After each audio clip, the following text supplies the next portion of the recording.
warahmatullahi wabarakatuh. Waalaikumsalam warahmatullahi wabarakatuh. Gimana hari ini kabarnya? Alhamdulillah luar biasa, sukses mulia, Allahu Akbar, cager bager pinter, top marko top, mantap. Alhamdulillah. Udah tahu belum saya kesini mau ngapain? Jadi saya datang ke sini mau memberikan bimbingan klasikal. Bimbingan klasikal itu salah satu bentuk layanan, bimbingan dan konseling yang dilakukan dengan melibatkan seluruh siswa dalam satu kelas atau satu kelompok ini. Yang tujuannya untuk membantu siswa mengembangkan potensi, meningkatkan kemampuan, dan mengatasi masalah yang mereka hadapi secara bersama-sama. Jadi sebelum memasuki materi yang kita bahas, kita SDG terlebih dahulu ya, biar semangat.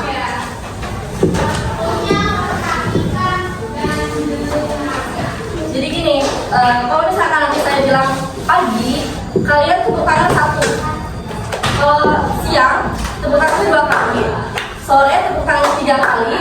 Malam enggak tepuk tangan. Paham?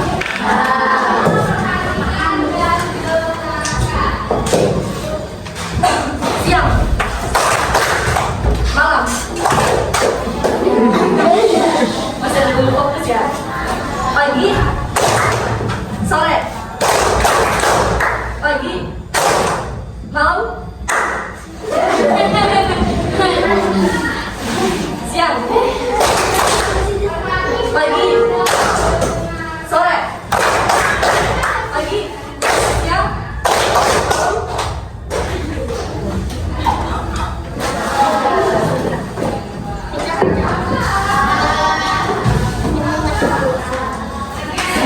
Kita mulai kegiatan hari ini, alangkah baiknya berdoa terlebih dahulu. Ada yang ingin memimpin doa nggak?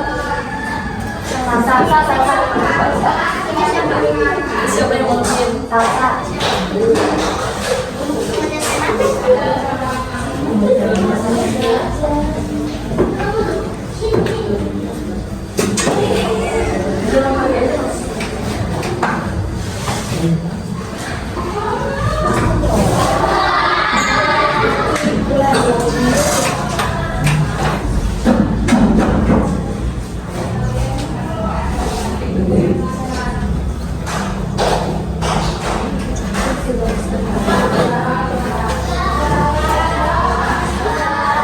Maaf ya, ini fokusnya nggak bisa. Dari sini kan nggak?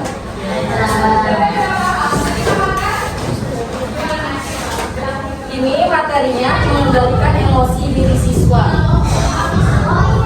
Di sini siapa yang kalau emosi itu sukanya marah gitu?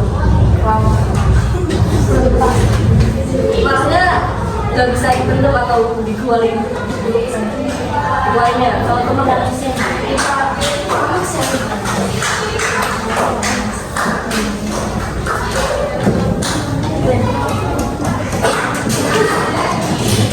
ini pengertian emosi. Ada yang tahu nggak emosi itu apa?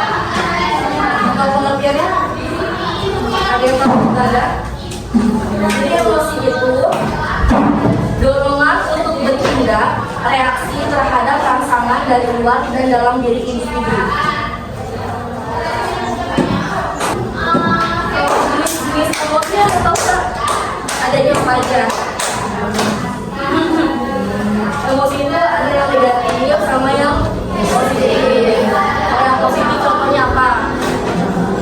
Emosi apa? Ada yang tahu?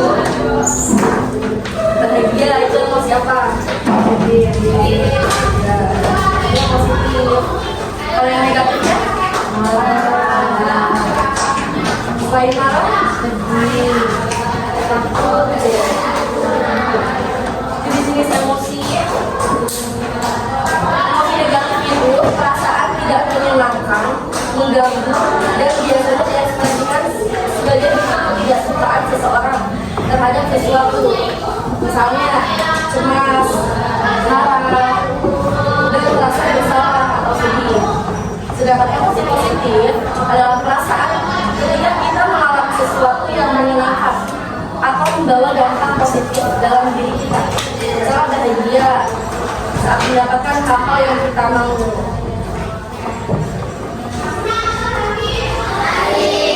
Bisa lihat kan gambarnya?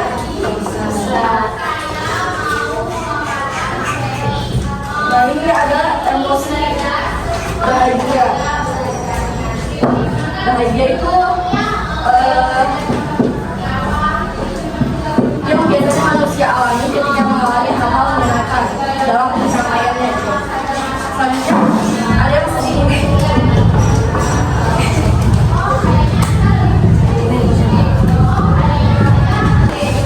Yang ketiga marah. Nah, kalau marah itu sebaiknya dipendam atau dikeluarkan. Berapa? Yang milih dipendam berapa?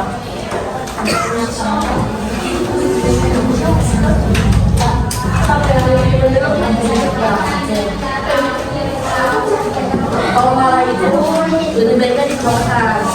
Kalau tangan dipendam, enggak. Bapak keluarin aja, tapi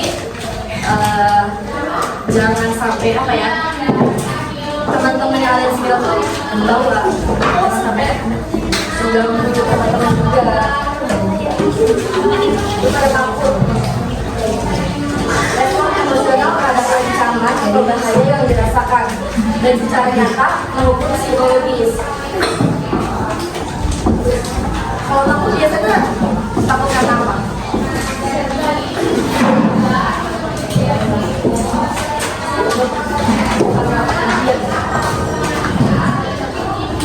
Terus emosi jijik.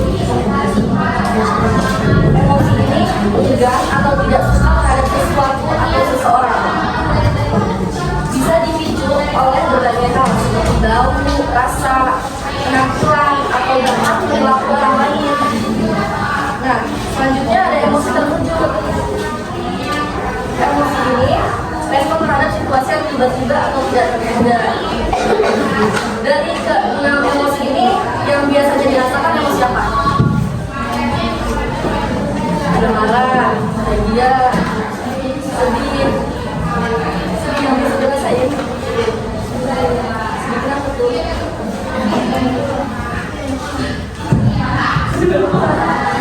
Sedih disakitin. Terus strategi pengendalian emosinya.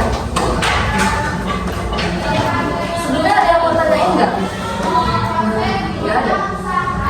Tanya aja.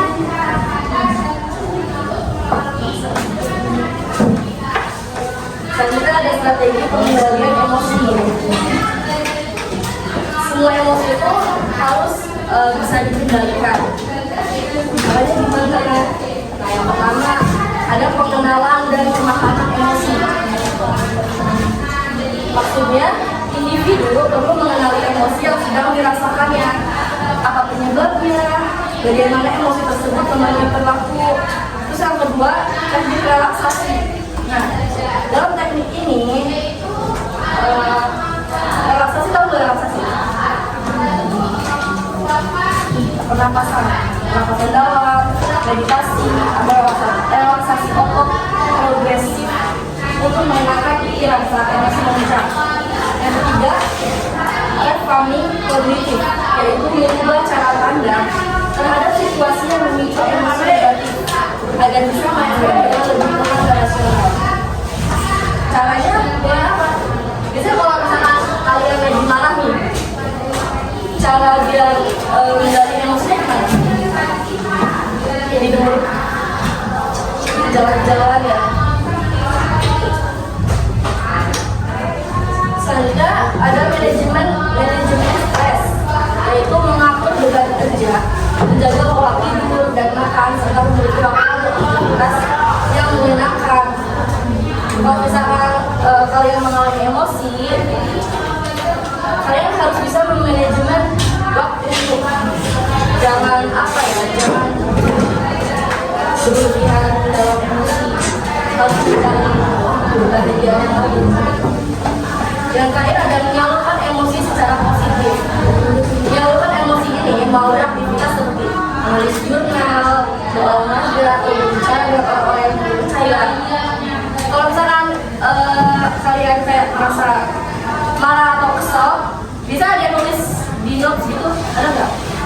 di HP, menutupi, nulis, keluh kesah.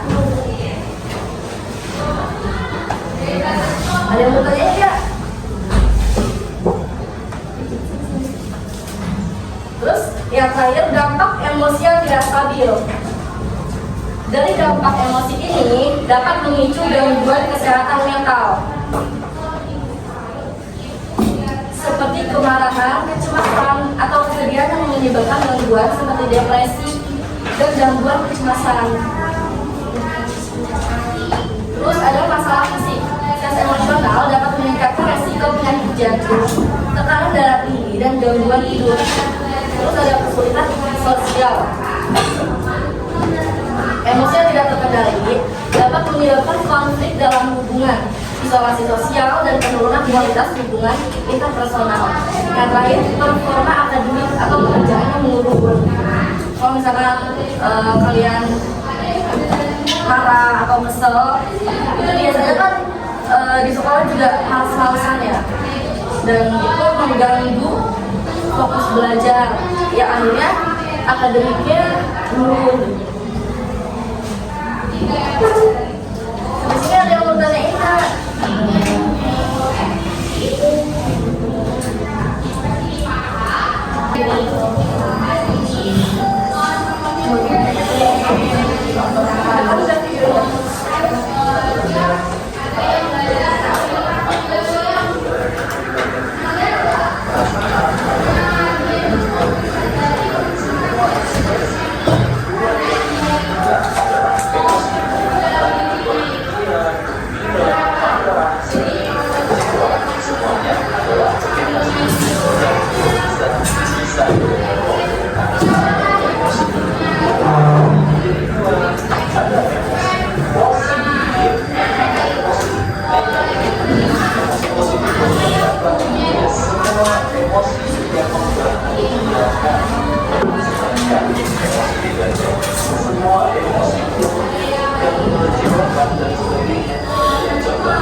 Kedua aja.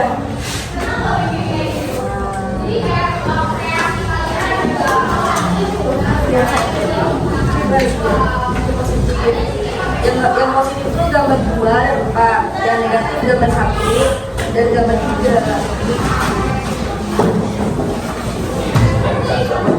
Gambar keempat adalah emosi yang positif.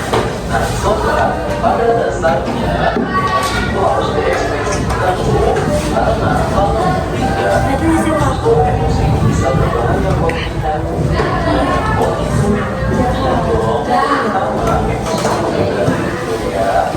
Saudara, kalau kita membaca emosi akan berdampak pada kesehatan kita. Nah, misalnya kita akan stres, kemudian tensi kita bisa naik, produktivitas kita menurun, menjauhi hormon kita, akan berkembang, cemas, terus nggak bisa berani, merusak pandangan, terus kan dan otot-otot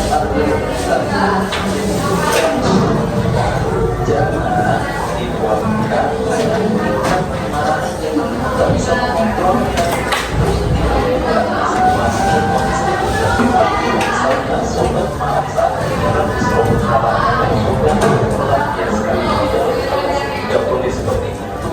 Terus kita melampiaskannya kepada orang yang salah, orang yang ada hubungannya dengan emosi kita. Kita menyalurkannya melewati.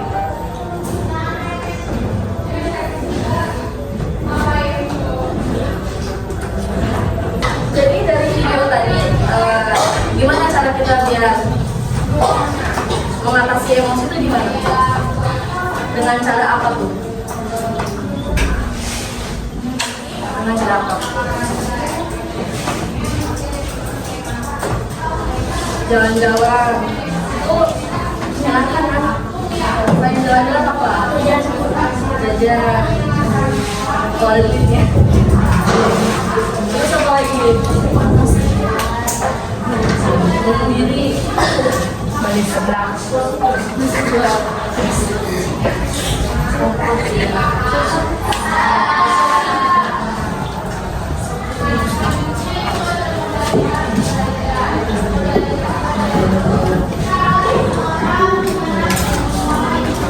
Ini adalah lembar kerja peserta didik. Sebelum mengerjakan ini, saya bagi kelompok dari ya, perbarisan ini. Perbarisan 3 kelompok. Nanti kalian isi di lembar kerja ini sesuai kelompoknya. Nanti dipresentasikan satu orang aja, salah satunya, untuk menyampaikan jawaban dari ini. Paham?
Udah, 2, 3.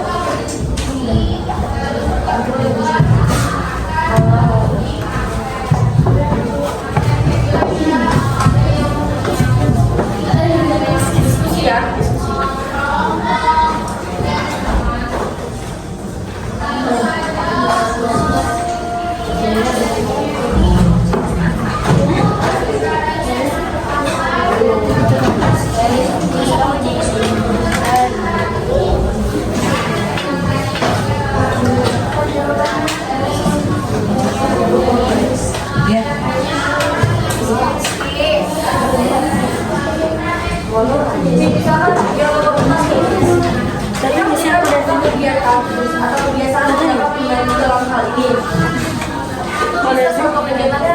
Ini siapa aja yang punya contoh pengalaman? Kita tulis di sini.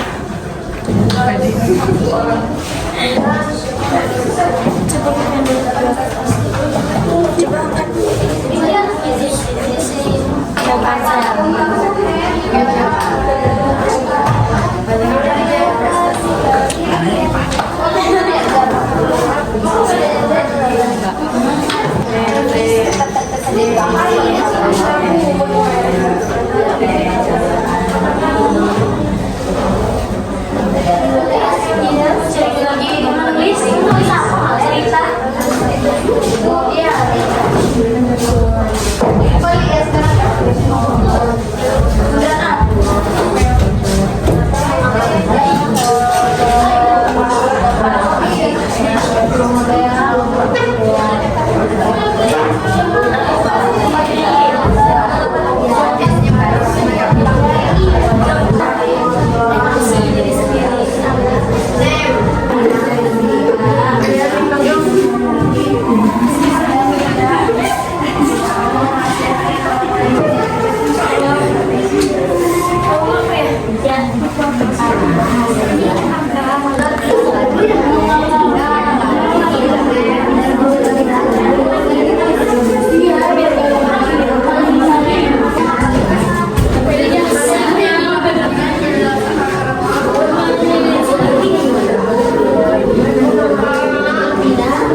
tidak terkendali, maka dampaknya akan mengacaukan kegiatan sehari-hari.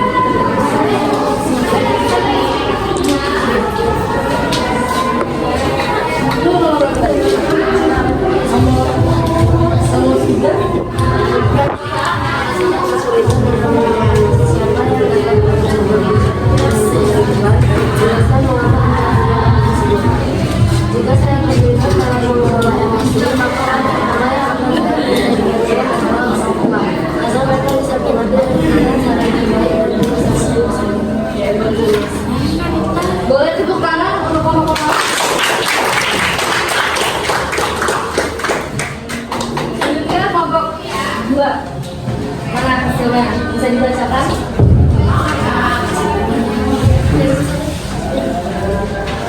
Mengapa penting untuk mengelola emosi dalam kehidupan sehari-hari? Jelaskan hasilnya. Agar tidak membiasakan emosi kita ke orang lain dan agar emosi kita tidak meluap kepada orang lain. Apa yang bisa dilakukan untuk meningkatkan kesadaran diri dalam mengelola emosi? Dengan cara berjalan-jalan, menenangkan diri sendiri, menulis cerita di buku diari. Boleh tepuk tangan ya. Lalu yang terakhir kelompok 3. Boleh dibacakan? Apa penting untuk mengelola emosi dalam kehidupan sehari-hari?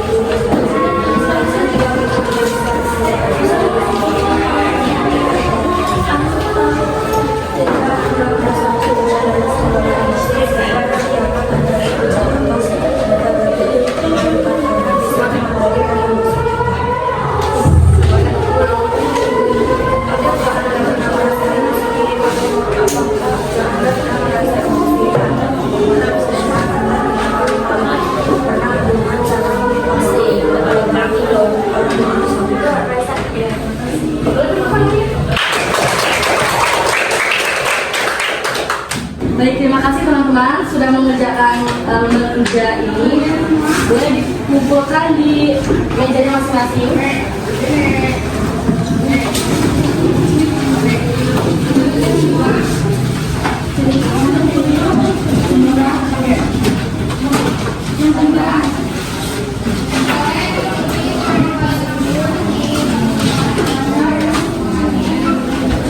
Selanjutnya ada kepuasan peserta didik.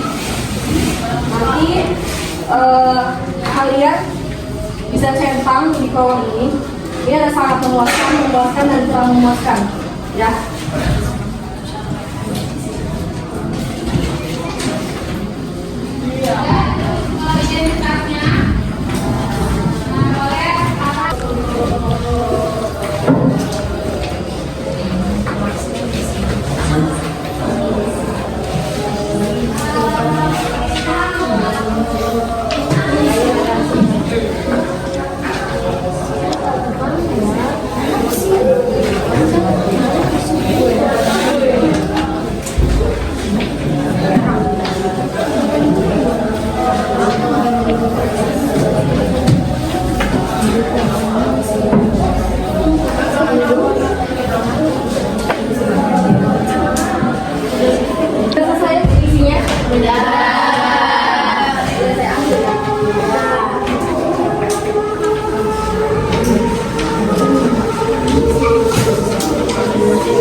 dari saya, mohon dimaklumi. Assalamualaikum warahmatullahi wabarakatuh.